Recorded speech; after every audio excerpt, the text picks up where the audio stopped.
Yo, yaga yo. What you man saying still? So for the next week, which is week 2, I'm gonna talk about fear. Fear is an interesting topic because we all deal with fear, or we've dealt with some sort of fear at certain points and periods in our lives. You know what I'm saying? Fear is an interesting one because in perfect love, there's no fear, and in perfect fear, there's no love. So it's interesting because let me give you an example. So it's crazy because you lot see me do the videos and etc. etc. And I always push the creativity boundaries, and I always want to do something more creative, and I always want to try new stuff. And I've always been brave to push myself to do something that, excuse me, may not be comfortable, or may not be the thing that's accepted, or there may not be the thing that is the most popular, especially being an example in the UK scene, UK music, whatever the case may be, or just in music in general. But I've always knew that it's about the vision that's been given that's more important than anything.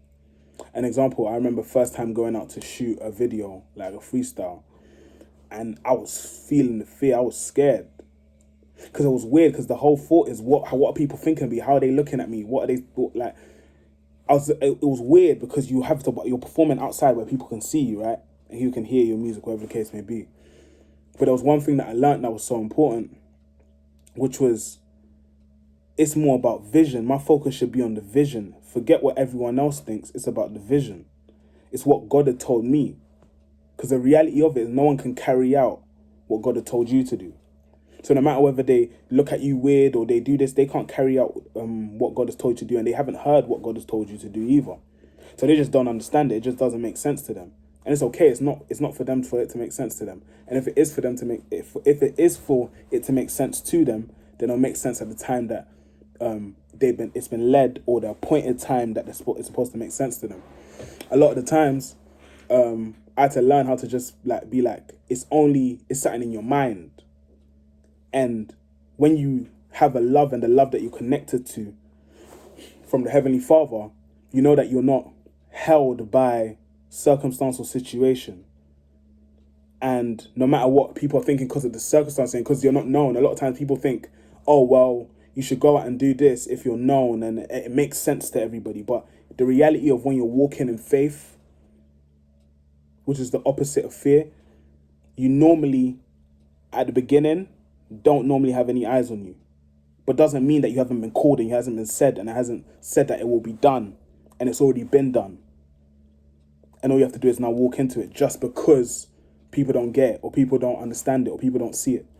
So that was one thing I learned, and I've done it so many times.